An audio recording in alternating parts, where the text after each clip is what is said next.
Stephen Wayne Anderson was born on the 8th of July, 1953, in St. Louis, Missouri. His father, an alcoholic oil worker with a temper, was violent towards Anderson and his younger brother Ken. His mother, Goldie, held no love for her children either, remarking to neighbours she preferred her dogs to the boys. She even let Anderson and his brother know exactly how she felt. "I dreaded the days that you boys were born." His childhood was one of poverty, with Anderson advising they would frequently go without food. After the family had relocated to New Mexico, Ken held a party whilst their parents were away. When his father discovered this, Anderson took the blame as to spare his brother their father's wrath. He was banished from the house and took to the hills. Being only 14 and with little to his name, he fell into a life of theft to get by, living outdoors and between couch surfing. In 1971, Anderson burgled a school in Farmington, New Mexico with a rifle. When police arrived, he would threaten them with the rifle before ultimately being arrested.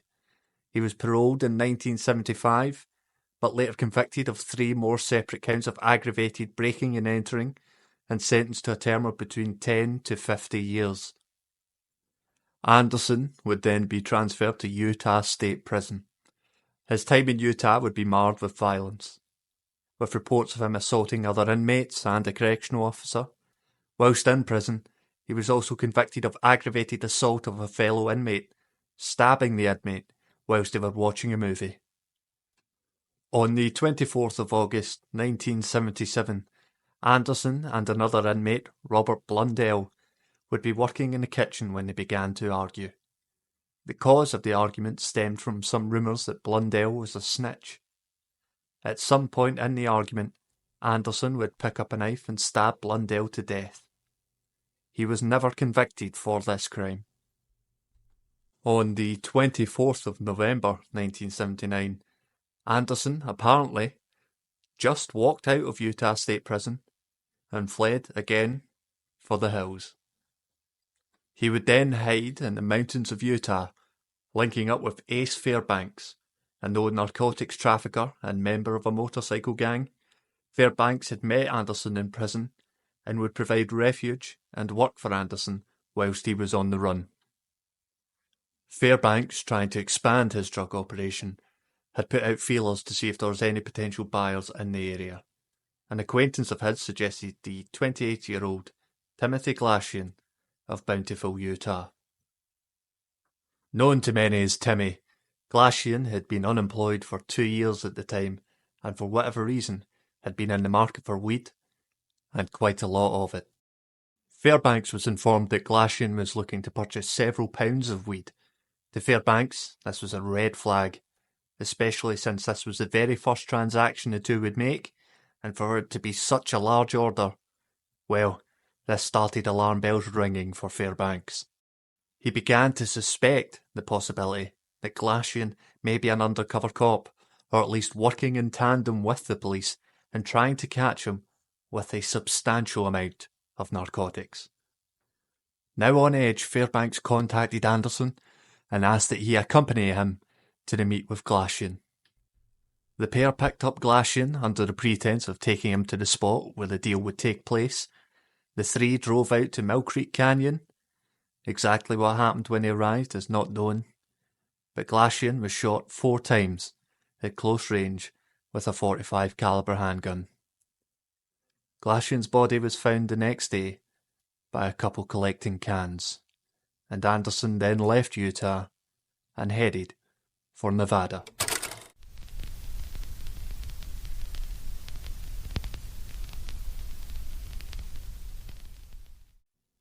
In 1980, the now 26-year-old Anderson found himself in Bloomington, California, staking out the home of an 81-year-old retired piano teacher, Elizabeth Lyman.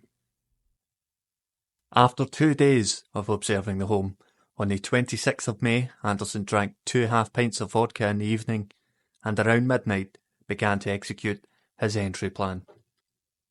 He first cut the telephone line with a knife, ensuring no contact could be made in or out. Proceeding to silently remove a glass pane from a set of French doors, he reached in and unlocked the door.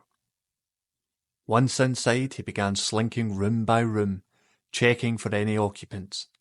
When he reached the bedroom door of the elderly Lyman, he opened the door, perhaps not as quietly as he could have. As Lyman awoke from her slumber, and upon seeing the intruder clad in dark clothes, screamed. Anderson, being around 8 to 20 inches from the woman, raised the very same .45 caliber handgun that had shot Glassian, and fired. Authorities would later say he had taped down the gun's safety, so it would fire quickly. Afterwards, Anderson covered Lyman's body with a blanket, recovered the spent shell casing from the shot, and proceeded throughout the house looking for any money. He found around $100. The strangest part was yet to come, as once he had retrieved all the money he could find, he went to the kitchen and looked at what was on offer. Selecting some eggs and noodles, he began to cook them up. Once done, he sat down to enjoy his late-night snack, whilst watching some TV. Unbeknownst to Anderson, one of Lyman's neighbours had been awoken by some dogs barking, no doubt in reaction to the scream cut short by a gunshot. The neighbour spotted Anderson through a window, making himself at home. Becoming suspicious of the young man they had never seen before in their elderly neighbour's home at such a late hour, they called the police. When the police arrived, Anderson seemed to find it humorous he'd been caught in someone else's home in dark clothes and gloves. He was the only one laughing when the police found Mrs. Lyman. He was arrested and transported to San Bernardino Sheriff's substation. Along the way, he queried if California had the death penalty, remarking, "I hope so. I want out of this mess." When questioned by detectives, Anderson would freely admit to the murder, and furthermore admitted to the murders of Blundell and Glassian, and that he'd been a hitman during his stint in Nevada, completing at least 6 contract kills. Anderson told detectives, regarding the murder of Blundell, "He got in my face at the wrong time and probably caught me in the wrong mood, you might say." In the killing of Glassian, Anderson stated he had used the same gun and that he'd been paid $1,000 for the murder. Whilst talking to the police, Anderson made the chilling comment, "I was born and trained to be a killer. I always wanted to be a killer."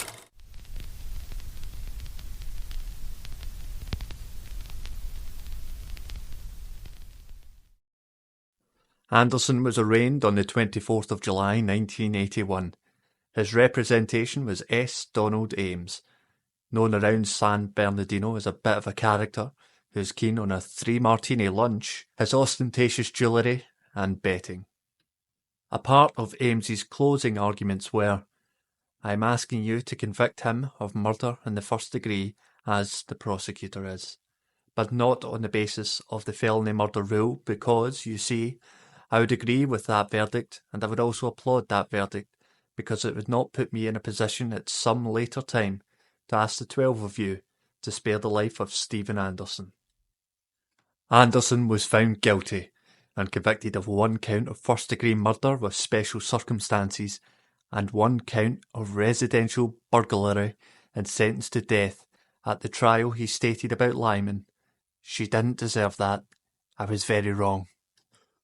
Whilst incarcerated, Anderson was cited for using force and violence in 1984 and 85, and assault on another inmate in 87. In 85, the Supreme Court reversed the 1981 death sentence that was imposed. The California Supreme Court upheld the convictions, but granted his request for a new penalty phase trial on the ground that the jury had erroneously not been asked, as required by California law, to determine whether the homicide was intentional. If it was shown the killing was intentional, then the death penalty could then be applied. A second penalty phase trial was held in 86. In this trial, when describing the killing of Elizabeth Lyman, Anderson stated, "All I seen was the shadow coming at me, and if I couldn't get no money, his intent was to get something to eat and to get out. I had no intention of shooting nobody." A reenactment of the event the police filmed was shown, in which Anderson was asked whether he intended to kill anyone in the house. He answered, "No, I just reacted out of fear. saw this figure coming towards me. I didn't know who it was, and I just shot. When the question was reiterated, he again explained, "It just loomed at me. I have bad eyes, and it was just there, and I reacted."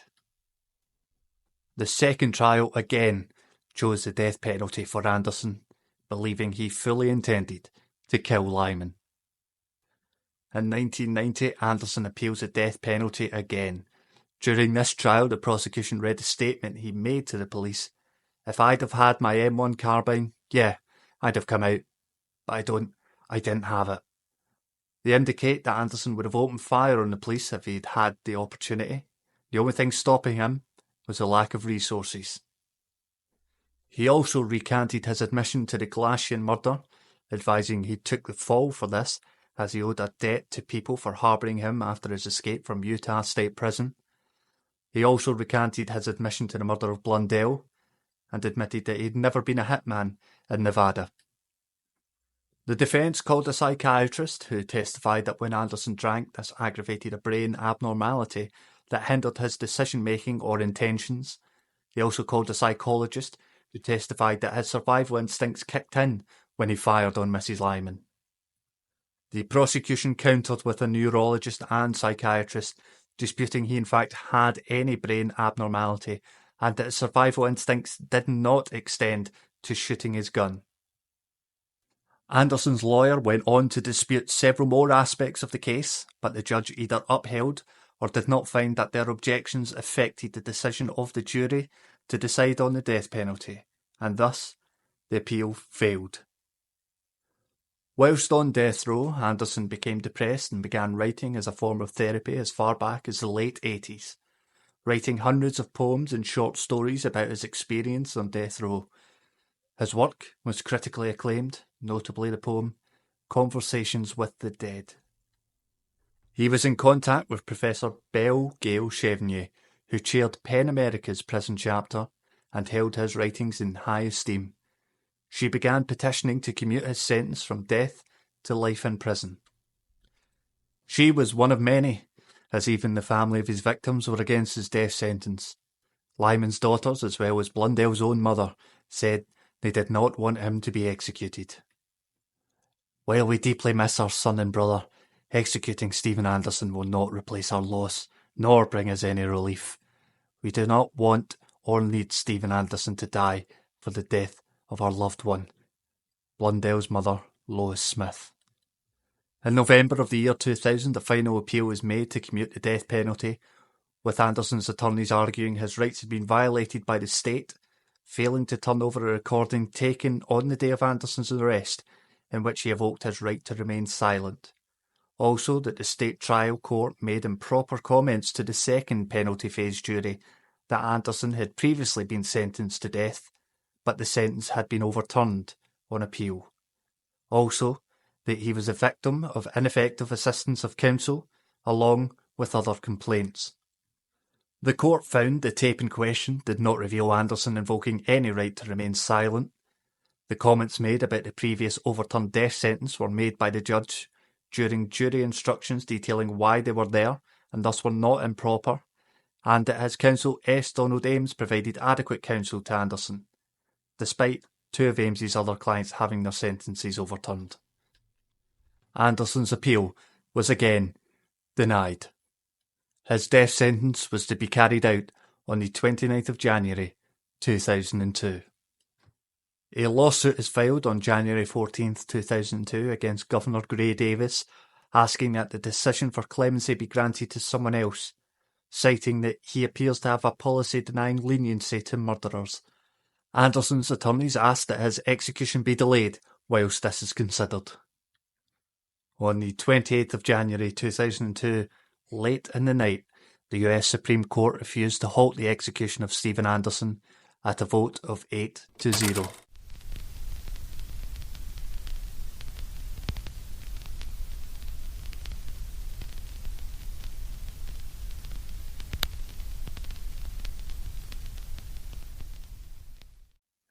On the 29th of January 2002, whilst 230 people held a vigil outside, Anderson prepared for his execution. He ate his last meal of 2 grilled cheese sandwiches, 1 pint of cottage cheese, hominy and corn mixture, 1 piece of peach pie, 1 pint of chocolate chip ice cream, and radishes. When the time came, no relatives attended, nor any families of the victims. The only attendees were his 2 attorneys, Robert Horowitz and Margot Riccone, and a psychiatrist. When asked if he had any final words, the poet declined. As the lethal mixture was administered, reportedly Margot Riccone mouthed the words, "I love you," 3 times to Anderson. In reply, Anderson mouthed the words, "Thank you."